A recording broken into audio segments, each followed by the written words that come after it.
Good morning, students. Today we are going to start a new chapter number 20, dealing with wastewater. Yesterday we have discussed a chapter of 6th class by mistake, so there is no problem. It is for your knowledge. So today we are going to start a new chapter dealing with wastewater. Water is the most common liquid on the earth. हमारी earth पर water जो है सबसे common liquid है. It is needed by all living things to survive. हर किसी को जीवित रहने के लिए वाटर चाहिए. आपको अगर उनको सर्वाइव करना है तो उन्हें वाटर चाहिए. We use water for drinking, cleaning, bathing, washing cloth etcetera. Water का यूज़ हम ड्रिंक करने के लिए, किसी चीज़ को क्लीन करने के लिए, बाथिंग करने के लिए, वॉशिंग करने के लिए यूज़ करते हैं. Even plant can not survive without water. Plant भी बिना वाटर के सर्वाइव नहीं कर सकते. Clean water that is fit for drinking is called potable water. जो वाटर हमारे पीने के योग्य होता है उसे हम क्या बोलते हैं? पोटेबल वाटर, जो हमारे पीने के योग्य होता है. Even though 3/4 of earth surface is covered with water. हमारी अर्थ का 3/4% यानी कि अबाउट 75% जो है वाटर से कवर है. It is not equally distributed in all the areas. लेकिन ये सभी एरियाज में इक्वली नहीं है. In many places people have to walk for several kilometre to fetch clean water. कुछ प्लेसेस ऐसे हैं जहाँ पे वाटर की इतनी कम अमाउंट है कि उन्हें बहुत किलोमीटर जाकर वाटर को लेकर आना पड़ता है. So there is so problem for water. Where does the water in our taps come from. हमारी टैप्स में वाटर कहाँ से आता है? Tap water mainly comes from rivers और लेक्स और अंडरग्राउंड वेल्स. टैप वाटर कहाँ से आता है? रिवर से आता है, या फिर लेक से आता है, या फिर अंडरग्राउंड जो वेल्स होते हैं वहाँ से आता है. It is the water from these source pure. जहाँ से हमें ये वाटर मिल रहा है क्या ये प्योर है? No.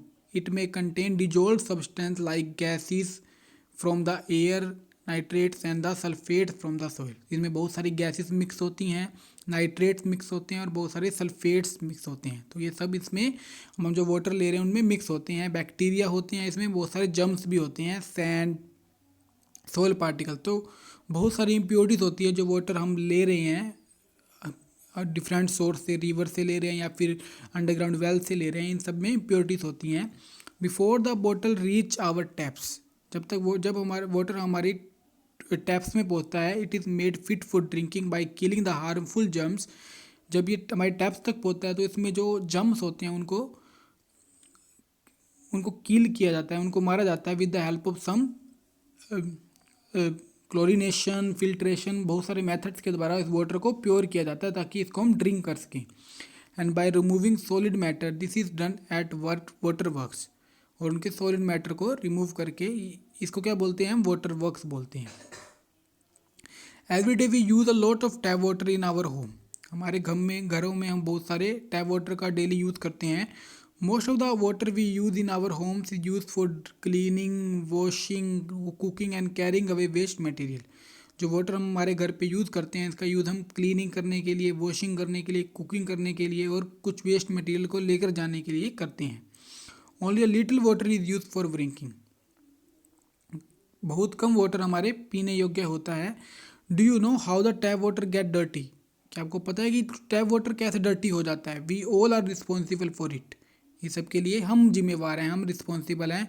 We mix all sorts of things with tap water.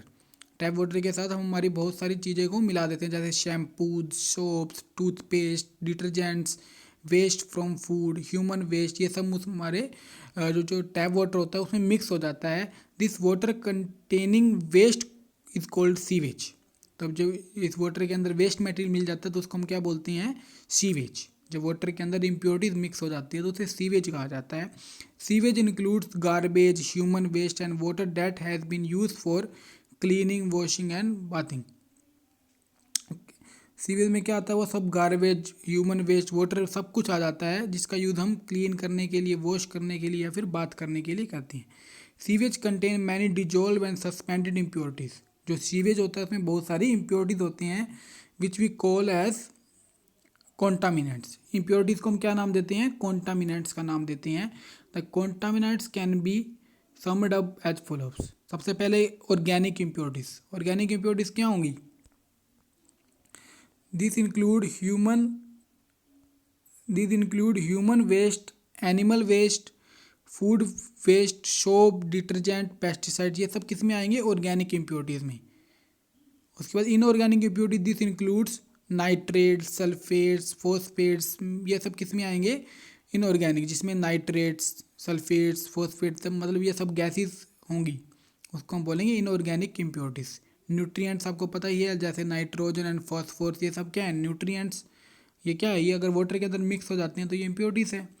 उसके बाद bacteria and other microorganism, they may cause like typhoid, cholera, dysentery, अगर ये बैक्टीरिया माइक्रो ऑर्गेनिज्म वाटर के अंदर मिक्स हो जाएंगे तो उसको क्या कर देंगे? पोल्यूटेड कर देंगे, और जिससे बहुत सारी बीमारियां हो सकती हैं। Sewage is also generated from factories, office, hospital, institutions etcetera. Sewage जो है फैक्ट्री से भी जनरेट होता है, ऑफिस से भी जनरेट होता है, हॉस्पिटल से भी जनरेट होता है। Since sewage contain lot of germs and impurities, क्योंकि सीवेज में बहुत सारी इम्प्योरिटीज़ होती हैं, जर्म्स होते हैं। It is unfit for use and drained into the reverse और लेक्स, ये पीने योग्य नहीं होता और ये रिवर्स और लेक्स में बहा दिया जाता है। But before reaching the river और the lake the sewage had to be treated. Sewage तक पहुंचने के सीवेज को जब रिवर वाटर में डाला जाता है तो उससे पहले उसको ट्रीट किया जाता है। अगर हम डायरेक्ट डाल देंगे तो उससे क्या होगा? हमारी रिवर भी पॉल्यूटेड हो जाएंगी। इसलिए सीवेज मटेरियल को सबसे पहले क्या किया जाता है? इस पर कुछ ट्रीटमेंट की जाती है ताकि इसको क्लीन किया जा सके। This is done in sewage treatment plants, जिसको हम STP बोलते हैं। सीवेज ट्रीटमेंट प्लांट में इनका यूज़ किया जाता है। और water waste management plants, WWTP, water waste treatment plants. सबसे पहले है वाटर वेस्ट ट्रीटमेंट। जो हमारा वाटर वेस्ट हो जाता है उसको कैसे ट्रीट करते हैं? Waste water treatment refer to the process of removing contaminants from waste water. किसी भी वेस्ट वाटर में से जो इम्प्योरिटीज़ है उसको हमने रिमूव करना। It include physical, chemical and biological process to remove physical, chemical and biological contaminants. इसमें क्या फिजिकल, केमिकल और बायोलॉजिकल प्रोसेस के द्वारा वाटर के अंदर जो फिजिकल, केमिकल और बायोलॉजिकल जो भी इम्प्योरिटीज़ होती हैं वो सबको बाहर निकाला जाता है। The waste water generated from our homes और factories is taken into the ground by a set of pipes. जो हमारे घरों से जो वेस्ट वाटर निकलता है उसको एक ग्राउंड में इकट्ठा कर दिया जाता है with the help of pipes. It then flow to a waste water treatment plant. फिर उसको वेस्ट वाटर ट्रीटमेंट प्लांट तक उसको लेकर जाया जाता है। उसके बाद पहला स्टेप क्या होता है? उसमें सबसे पहले स्क्रीनिंग की जाती है। The first step is to pass the waste water through bar screen to remove large objects like rags, wood pieces, sticks, stones, cans. तो सबसे पहले जो हमारा ये कौन सा वाटर है? ये वो वाटर नहीं है जो हम यूज़ करते हैं। हम यूज करके जिस वाटर को वेस्ट कर देते हैं, जो हमारा वाटर वेस्ट हो जाता है, उस वेस्ट वाटर की ट्रीटमेंट की जाती है। उसको उसमें जो इम्प्योरिटीज़ होती हैं उसको रिमूव किया जाता है। तो सबसे पहले स्क्रीनिंग होगी। स्क्रीनिंग में क्या होगा? The first step is to pass the waste water through bar screens. इसमें इसको बार स्क्रीन से पास किया जाता है। बार स्क्रीन से जब पास किया जाएगा तो उसके अंदर जितने भी बड़े बड़े ऑब्जेक्ट होंगे, लार्ज ऑब्जेक्ट होंगे, जैसे wood pieces, sticks, stones, cans, polythene bags, ये सब क्या हो जाएंगे? रिमूव हो जाएंगे। It is necessary to remove this objects. इन सभी ऑब्जेक्ट्स को हमें रिमूव करने की ज़रूरत है, एज दे में damage the equipments use in water treatment plants. क्योंकि ये जो भी हम वाटर ट्रीटमेंट प्लांट्स में जो हम इक्विपमेंट्स यूज़ कर रहे हैं वो उनको ये ख़राब कर सकते हैं, क्योंकि उनमें एक उनके साथ ही अगर वियर टियर करेंगे तो ख़राब कर देंगे। तो सबसे पहले हमने लार्ज पार्टिकल को रिमूव कर दिया। उसके बाद ग्रिट एंड सैंड रिमूवल। उसके बाद क्या होगा? जो सैंड होगी उसको रिमूव किया जाए। Water is then allowed to go into a grid and sand removal tank. उसके बाद उसको किसी सैंड रिमूवल टैंक में भेजा जाएगा। Here the speed of incoming waste water is controlled carefully. और जो वेस्ट वाटर आ रहा है उसकी स्पीड को कंट्रोल किया जाएगा सबसे पहले। उसके बाद then allow the grit, sand, stone and others heavy object to settle at the bottom. तो उसके बाद क्या होगा? जब उसकी स्पीड को कम कर देंगे तो उसके अंदर जो भी वेस्ट मटेरियल होंगे, जैसे ग्रीट, सैंड, स्टोन्स, जो भी उसके अंदर वेस्ट मटेरियल होंगे वो नीचे की तरफ बैठ जाएंगे। उसके बाद क्या होगा? सेडिमेंटेशन। वो नीचे बैठ गए, वो जो बड़े पार्टिकल नीचे बैठ गए। Water is now allowed to pass into large tanks called sedimentation tank.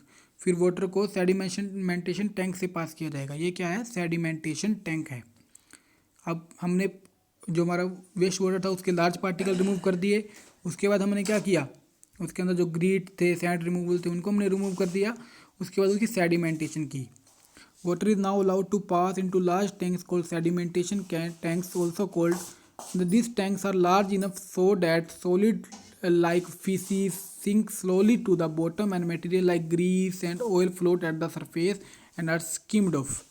इसको ऐसे सेडिमेंटेशन टैंक को ऐसा बना रखा होता है कि जो इसके अंदर सॉलिड पार्टिकल्स होंगे, जो काफ़ी स्लजिस वगैरह, वो क्या होंगे, वो नीचे की तरफ बैठ जाएंगे। इसके अंदर जो वेस्ट मटेरियल सॉलिड फ्लूइड होगा वो नीचे की तरफ बैठ जाएगा और जो ग्रीस ऑयल होगी वो उसके ऊपर फ्लोट करेगा। The sludge collected at the bottom of the sedimentation tanks is continually removed by scrapers. फिर यहाँ पे स्क्रैपर लगे होते हैं जिसके द्वारा जो स्लज जो नीचे की तरफ बैठ गया, स्लज क्या होता है, जो उसके अंदर जो सॉलिड पार्टिकल था वाटर के अंदर वो नीचे की तरफ बैठ गया, उस स्लज को हमने बाहर निकाल दिया। किसकी हेल्प से, स्क्रैपर्स लगे होते हैं उनके थ्रू उसको बाहर निकाल दिया। The sludge collected is send to the separate tank called digester. और जो स्लज था उसको हमने दूसरे टैंक में ले लिया जिसको हम डाइजेस्टर बोलेंगे। Where it is broken down by anaerobic bacteria. Anaerobic bacteria क्या होते हैं, बैक्टीरिया जिनको ऑक्सीजन की नीड नहीं होती, तो उसके द्वारा वो जो हमने स्लज को बाहर निकाला वो वहाँ पे डिकम्पोज हो जाएंगे। उसके बाद biogas is release during this process. इस प्रोसेस में बायोगैस भी निकलेगी। The water now obtain is called clarified water and look cleaner. अब देखो वाटर में से लार्ज पार्टिकल्स भी निकल गए। उसके बाद जो उसमें रग्स वगैरह थे, स्टोन्स वगैरह थे, वो भी हमने निकाल दिए उस प्रोसेस से। इसके द्वारा हमने इसके अंदर जो भी फ्लीसिस वगैरह थी, जो वेस्ट मटेरियल था, वो भी नीचे में। अभी हमारा वाटर क्लीन हो गया, इसको हम दोबारा यूज़ कर सकते हैं। उसके बाद नेक्स्ट स्टेप क्या रहेगा, aeration. The next step involves passing clarified water into aeration tank. अब जो वाटर हमारा क्लियर हो गया उसको फिर एरेशन टैंक से पास करेंगे। Aeration tanks contains aerobic bacteria. ऊपर आया था एनोरबिक बैक्टीरिया, यहाँ पे क्या आया था, एनोरबिक बैक्टीरिया। एनोरबिक बैक्टीरिया क्या होता है, जिसको ऑक्सीजन की ज़रूरत नहीं होती। एनोरबिक बैक्टीरिया वो होते हैं जिनको ऑक्सीजन की नीड नहीं होती, वो बैक्टीरिया जो बिना ऑक्सीजन के सर्वाइव कर सकते हैं। और ये क्या है, एओरबिक बैक्टीरिया, जो जिनको ऑक्सीजन की नीड होती है। A bacteria rapidly grow and consumes organic matter like humans and animals waste, soap, detergent and convert them into carbon dioxide. Bacteria क्या करेंगे, जो भी वेस्ट मटेरियल होगा, सोप, डिटर्जेंट, उसको कार्बन डाइऑक्साइड में बदल देंगे। And this take several hours, इसमें बहुत कुछ घंटे लग सकते हैं। The spent microbes settle down at the bottom at activated sludge. और जो माइक्रोब्स होंगे वो नीचे की तरफ बैठ जाएंगे। Water is remove from the top, और जो हम ऊपर से धीरे धीरे वाटर को बाहर निकाल लेंगे and safely discharge in the river और लेक्स, और वहाँ से उनको रिवर्स और लेक्स में डिस्चार्ज कर देंगे। तो up to here you will read today and this is your homework. आपका होमवर्क क्या है बेटा, हमारा चैप्टर 15 कंप्लीट हो चुका है। Learn full chapter 15 for test on tomorrow. जितने भी मैंने आपको इस चैप्टर के क्वेश्चन कराए हैं वो क्वेश्चन आपने करने हैं और इनको लर्न भी करना है और राइट भी करना है। कल आपका इसका टेस्ट होने वाला है। Okay students, so be ready for test and learn it properly. Thank you.